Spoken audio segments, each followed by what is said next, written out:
हम लोग परीक्षा की तैयारी करें और परीक्षा की तैयारी के लिए हम लोग प्रश्न बैंक को लेकर आए हैं।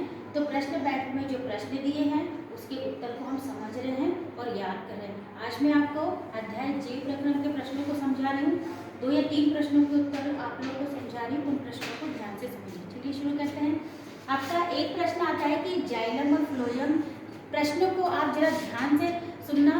क्यों? क्योंकि एक प्रश्न वो होता है कि जाइलम क्या कार्य करता है या फ्लोएम क्या कार्य करता है, या जाइलम फ्लोएम में अंतर बताइए। और एक प्रश्न आपका ये आता है कि जाइलम फ्लोएम में पदार्थों के वहन का क्या अंतर है, मतलब पदार्थों का वहन कैसे होता है। हमने आपको ये बताया कि अगर जाइलम दिया रहता है तो ज है तो मतलब वो पौधों में क्या करता है, जल का वहन करता है, और फ्लोएम में यानी एफ से है तो फूड मतलब खाद्य पदार्थों का वहन करता है। अब इसमें पदार्थों का वहन में अंतर हमको कैसे बताना है, तो जाइलम देखो अवशोषित जल और खनिज को इसमें मृदा मतलब मिट्टी से ये कहाँ पहुँचाता है, ये पत्तियों तक पहुँचाता है मिट्टी से। कौन?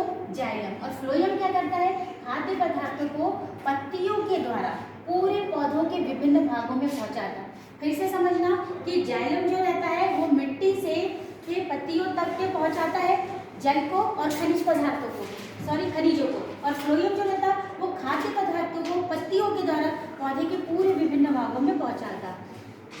एक प्रश्न आपका ये आता है कि स्वपोषी पोषण के लिए आवश्यक परिस्थितियां क्या है। स्वपोषी पौधे हम जानते हैं, स्व मतलब खुद, स्वपोषी पौधे होते हैं। क्यों? क्योंकि वो अपना भोजन खुद बनाते हैं। तो हमको ये पता होना चाहिए कि अगर वो अपना भोजन बनाते हैं तो उनको किन किन चीज़ों की आवश्यकता होती है।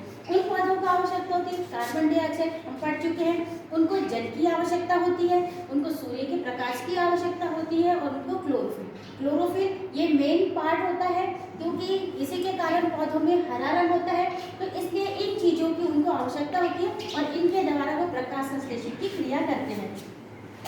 मानव के वहन तंत्र के घटक कौन कौन से होते हैं। अब इन घटकों को हम पढ़ते हैं। ये देखो, मानव के वहन तंत्र के हमारे 3 घटक हैं। एक होता है रक्त, दूसरा हृदय और तीसरा होता है रुधिर वाहिका। अब इनके कार्य भी हमको बता दें कि ये शरीर में इनका कार्य क्या होता है। रक्त क्या करता है, रक्त में बहुत सारे चीजें होती है, जैसे गैसें, एंजाइम, अपशिष्ट पदार्थ। तो हमारे शरीर में पूरा रक्त फ्लो होता है।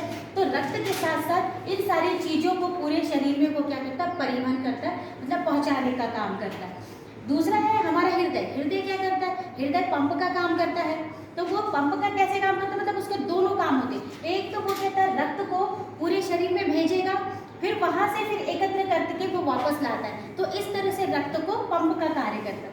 अगला हमारा रुधिर वाहिकाएं होती है। रुधिर वाहिकाओं का क्या कार्य करता है, ये रक्त को विभिन्न भागों में पहुंचाता है। हमारे शरीर में रुधिर वाहिकाएं हैं। शरीर में पूरा ब्लड का संचालन का काम कौन करता है, रुधिर वाहिकाएं। इस प्रकार आपके पास में 3 प्रश्न हैं। 3 प्रश्नों को हमने बहुत सरल और आसानी तरीके से हमने समझ लिया, पढ़ लिया। अब इन प्रश्नों को याद करो और आप लिख के देखिए। Thank you.